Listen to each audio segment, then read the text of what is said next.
to Deep Sleep Stories.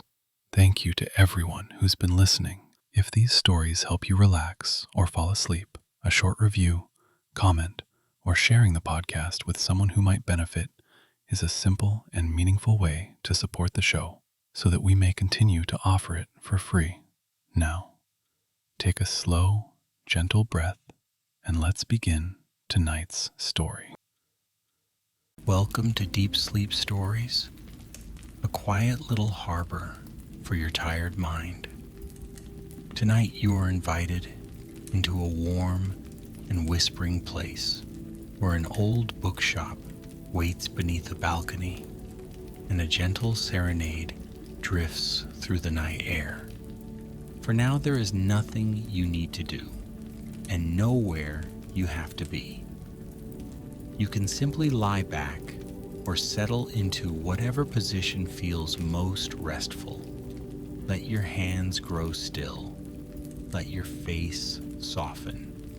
If you like, allow your eyes to close, as if drawing a curtain between you and the day.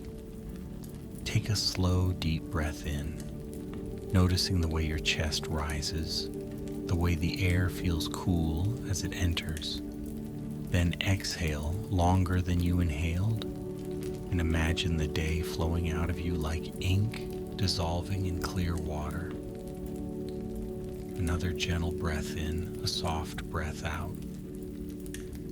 With every breath, you are stepping farther away from tasks and worries, and closer to a cozy street where lamplight glows on worn cobblestones.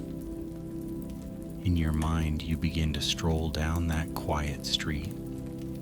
It is evening, and the air is pleasantly cool, carrying the faint scent of rain that has already passed. The sky is a deep, velvety blue, scattered with a few early stars.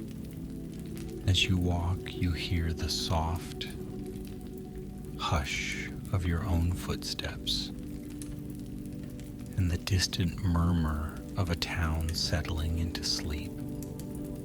Ahead, a sign creaks very softly in the breeze. It hangs above a narrow doorway, painted with curling golden letters that read, "The Lantern and Leaf Bookshop." A warm light spills from the windows, like honey, like candle flame behind frosted glass.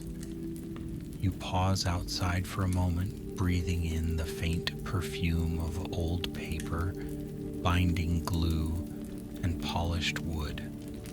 With your next calm breath, you step inside. The door closes behind you with a small, contented click, and the world of the day is left outside. From this moment, the story gently unfolds on its own.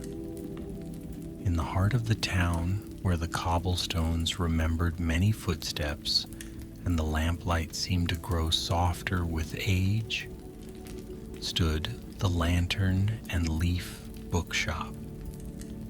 By day it was a cozy haven where students, travelers, and dreamers wandered between the shelves.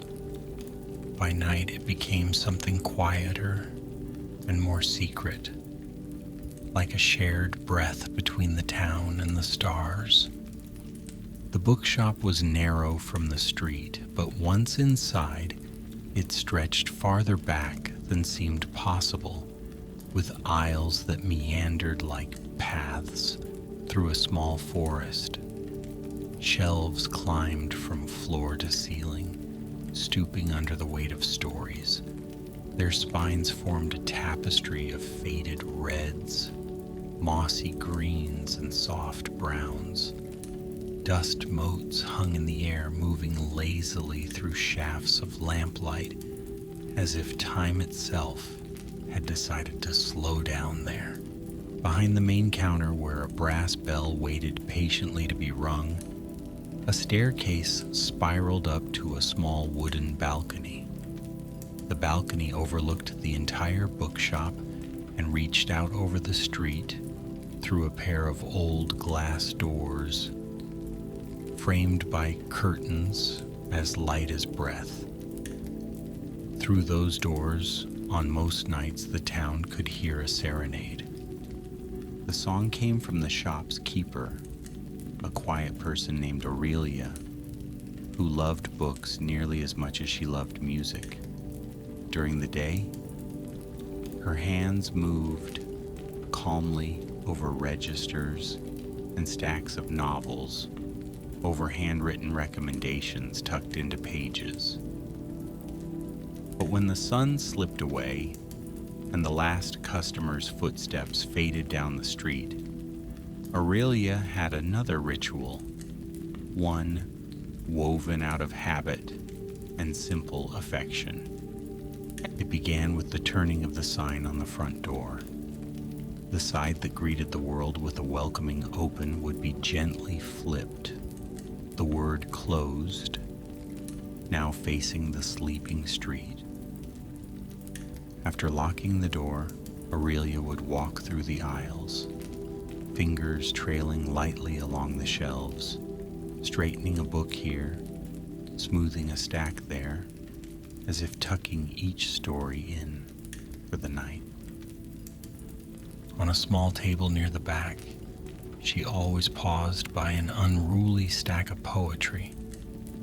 Here she would breathe in the familiar scent of paper and ink, a faint trace of lavender oil that clung to the old wooden grain. The shop had acquired that scent over many years, absorbing it into its beams and floorboards, so that stepping inside felt like stepping into a memory.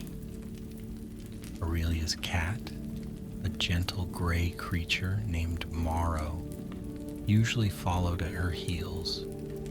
His footsteps were nearly silent, his presence a quiet shadow slipping between shelves. Often he leapt lightly onto the lower steps of the staircase, watching with slow blinking eyes as she completed her closing ritual.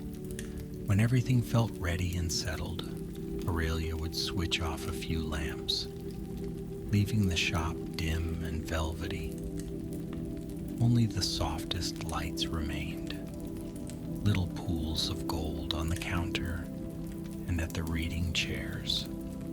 The quiet deepened, and the whole space seemed to exhale. Then she would climb the spiral staircase.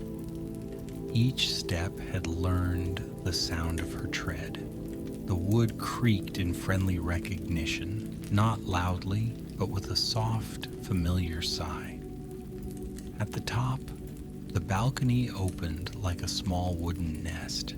Here there was a low shelf, filled not with books, but with small plants, trailing ivy, clusters of thyme and rosemary, a pot of night-blooming jasmine that loved the chill of late hours. Their fragrance mingled with the scent of old pages rising from below. In the corner stood a simple chair and a slender music stand.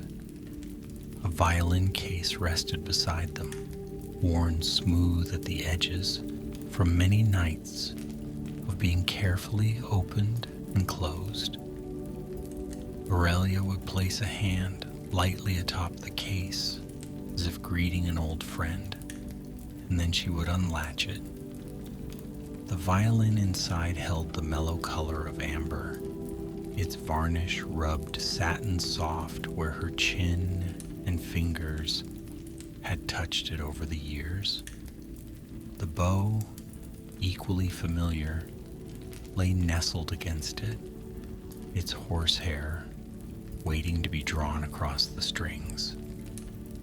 She lifted the instrument with unhurried care, listening to the faint whisper of rosin and wood. Morrow, satisfied, curled into a gray comma near the legs of her chair. Only then would Aurelia move to the balcony doors. She unlatched them, and they opened with a tiny sigh, inviting the night in. Outside, the street lay quiet beneath her, a narrow ribbon of stone edged with sleepy storefronts.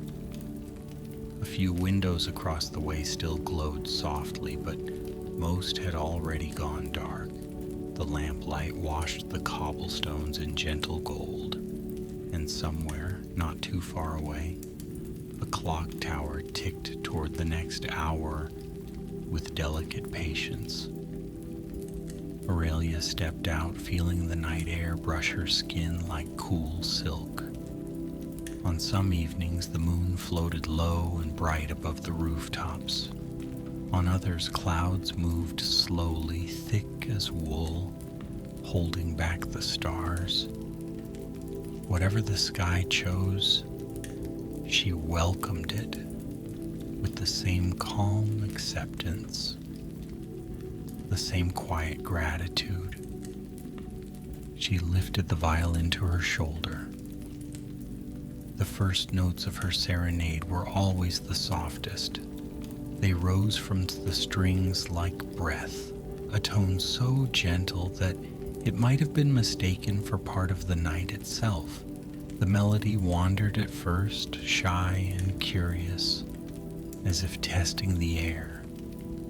Then gradually, it found its shape, settling into a slow and tender song that poured over the balcony railing and drifted along the sleeping street. The town had grown used to these late songs. On nights when the wind carried sound just so, those still awake might pause and listen. The baker cleaning his counter would move more slowly, letting the flour settle while the melody curled around his thoughts. A student sitting at a desk beneath a lamplight window would look up from the notes and feel some of the tension in their shoulders dissolve. Someone walking home alone might slow their steps, savoring the sense of being gently accompanied. But for the most part, the serenade belonged to the quiet itself. It was a private conversation between Aurelia, her violin, and the listening hush. Inside the bookshop, the music wrapped around the shelves and between the aisles. It threaded through the gaps in the stacks, brushed against the pages, and seemed to rest itself in the nooks and corners where patrons had once curled up to read. The books did not move, of course. They remained exactly where they had been placed. Yet when the bow moved over the strings, it was easy to imagine that the stories within them listened, that they recognized something of themselves in the rise and fall of the notes. Tonight, as the serenade grew fuller, the jasmine on the balcony unfurled another blossom. The petals opened almost imperceptibly, releasing a richer sweetness into the air. Aurelia played on, her fingers moving steadily along the fingerboard, her eyes half closed. She did not need the printed music in front of her. The melody lived in her hands now, and in the gentle memory of the wood beneath her chin. Down below, in the deepest part of the shop, a draft of cool air slipped in through the tiny gaps around the old window panes. It carried with it the faint echo of the violin's song. The air brushed past the armchair by the fireplace that was never lit this late, past the tall atlas that leaned slightly past the drawer of bookmarks made from pressed leaves and antique postcards. In that armchair, earlier in the evening, an elderly man had sat and read a story about distant coasts and slow-moving ships. He had left a whisper of sandalwood in the fabric and a forgotten bookmark between the pages. The bookmark now lay there patiently, its pressed violet petals smoothed flat. The music found it in a way that could not be measured or proven and settled around it like dust. The night wore on. The serenade did not ask for attention. It simply existed, unhurried. Sometimes the melody rose like moonlight lifting over a rooftop. Sometimes it fell away to near silence, no more than a sigh. Between phrases there were pauses, and within those pauses there was a different kind of music. The distant ticking of the clock, the soft clink of a sign in the breeze, the faint rustle of leaves beyond the balcony. Morrow's tail twitched once, briefly, as he dreamed. Perhaps in his quiet cat dreams he chased the notes as if they were fluttering birds. Perhaps he simply felt the vibrations through the floorboards, and it soothed him the way a purring companion might soothe another. Either way, he lay curled and content, a small gray anchor of calm. Above the town, the sky slowly turned. The stars shifted, barely perceptible to anyone watching, but always moving, always following their patient paths. One star, brighter than the rest, seemed to hover directly above the bookshop's balcony. Its light, traveling so far and for so long, arrived just in time to fall across the violin's polished wood, tracing a pale line along its curve. Aurelia noticed the faint glimmer at the edge of her vision. She allowed the melody to soften, guiding it gently into a more contemplative rhythm. The bow brushed the strings in long, unbroken strokes. Each note lingered, hanging in the air like a droplet of water before falling into the still pool of the night.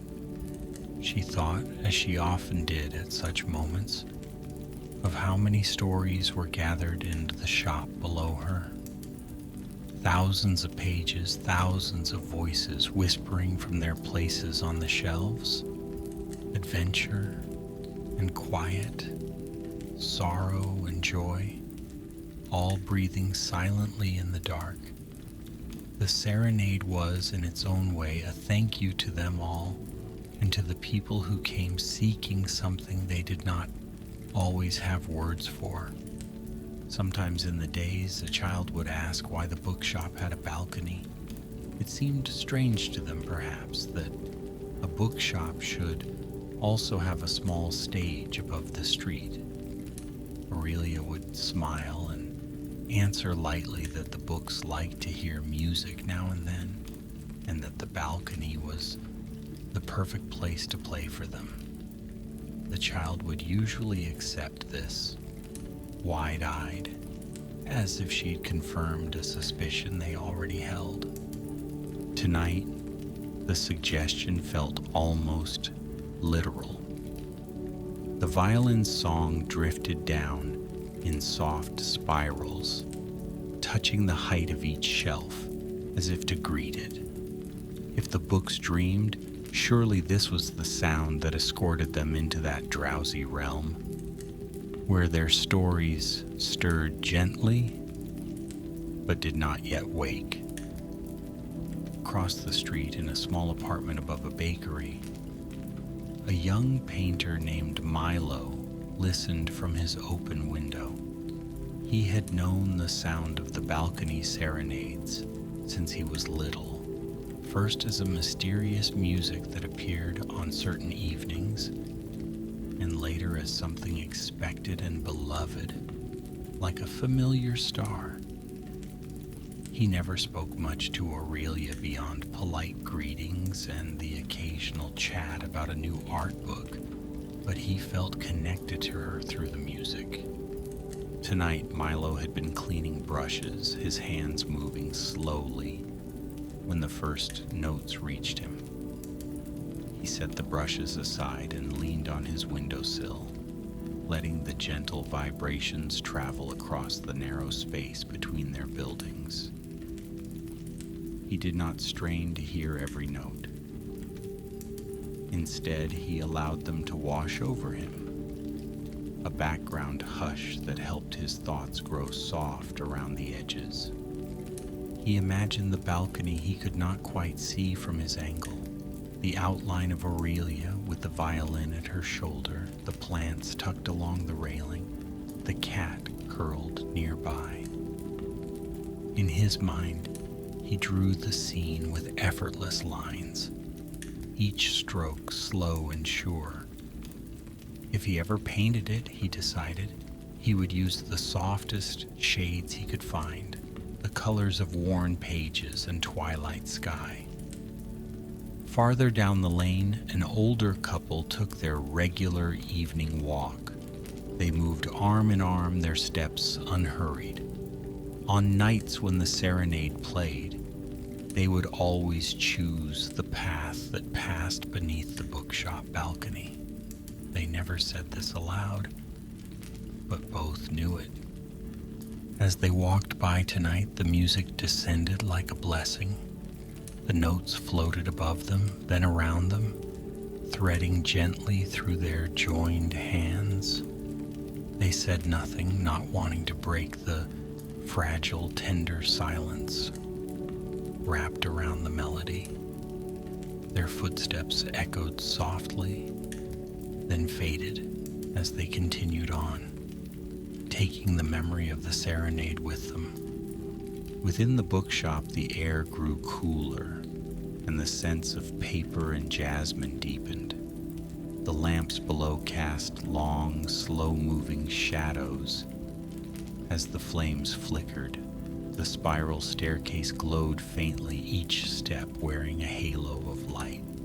The whole shop seemed held in a pause between waking and sleeping, like a long, contented sigh drawn out over the late hours.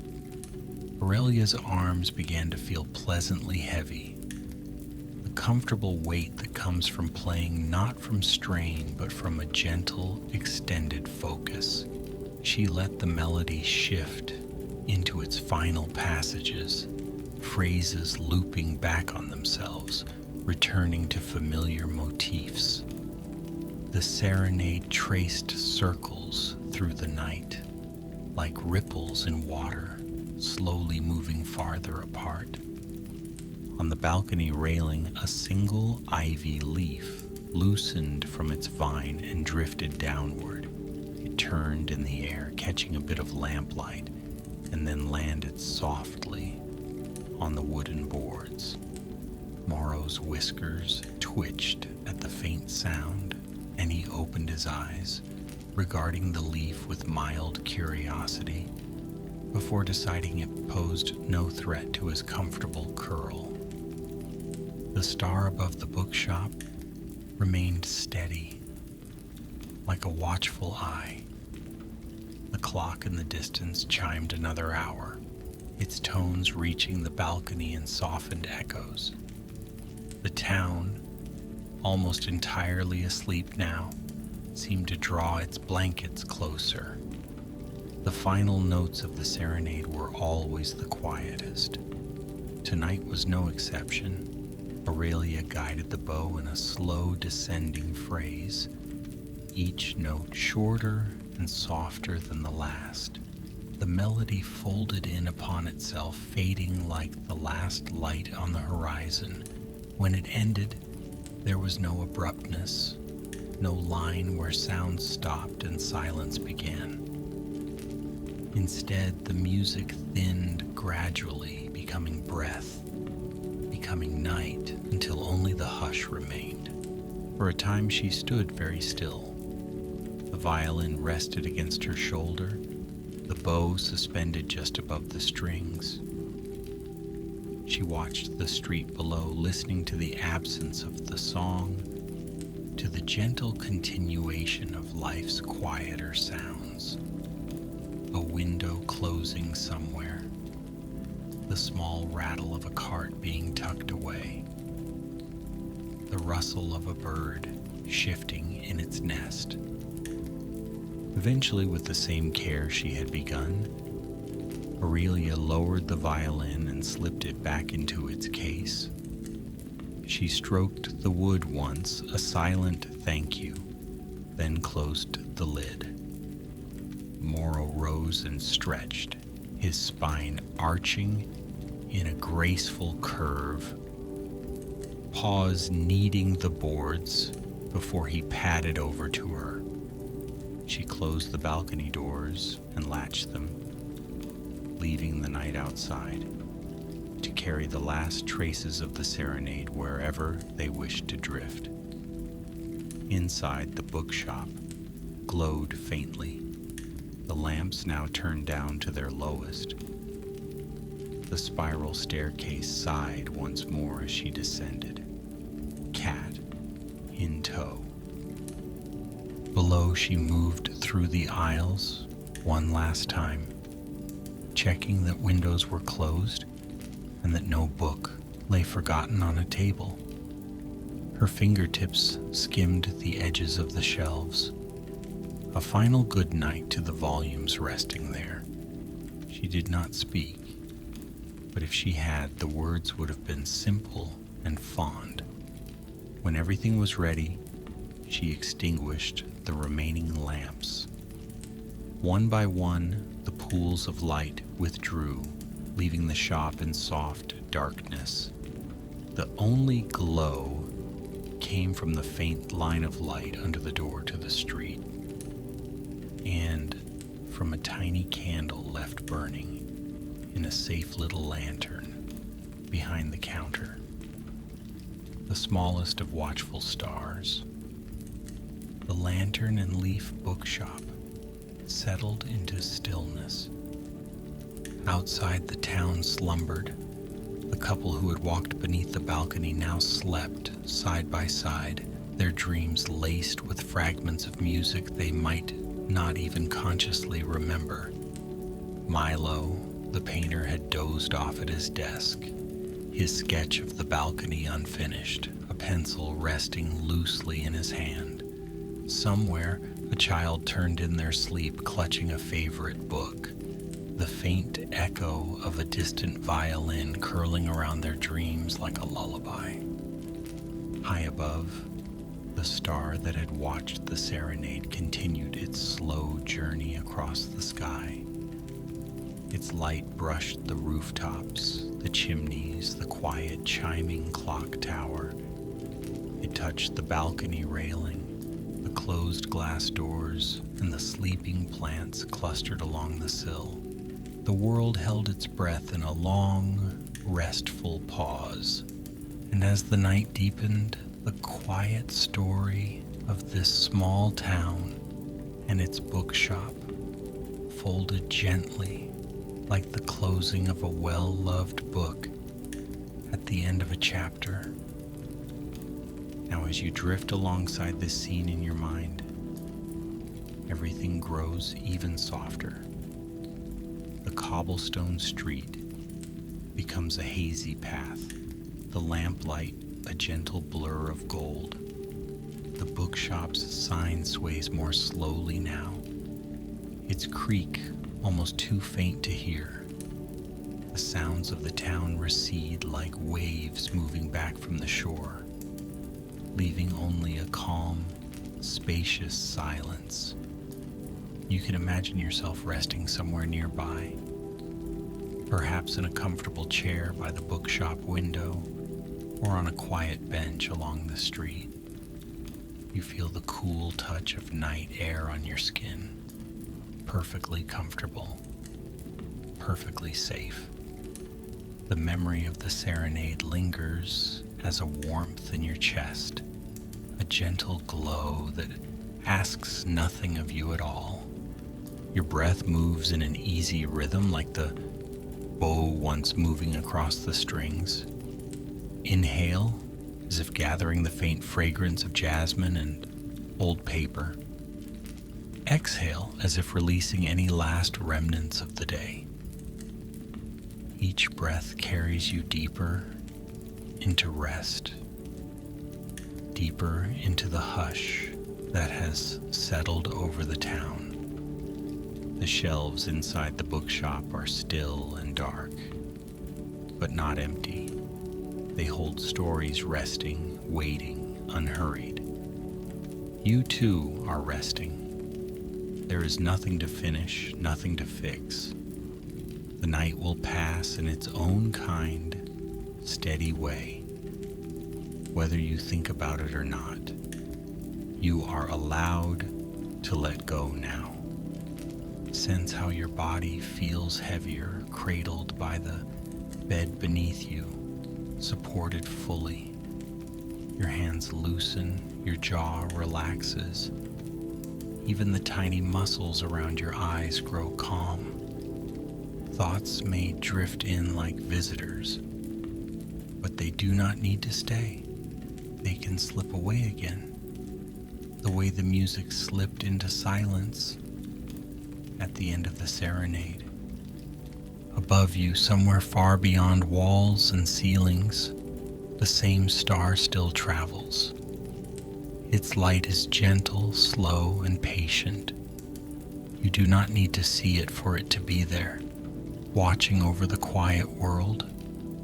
With every passing moment, your mind grows quieter, like a book closing softly after the last page is read. There is only this stillness now, this comforting darkness, this sense of being held safely in the night. You can imagine the bookshop door closed for the evening, its sign turned to say that it is resting. In the same way you are closing yourself to the busy world now, turning your own sign gently to say, at rest, peacefully sleeping. The town sleeps and the bookshop sleeps. The balcony waits for another evening, another serenade, in no hurry at all. And you, dear traveler, are drifting into your own soft, deep slumber, carried on the echo of distant strings and the quiet magic of this gentle night. Sleep well.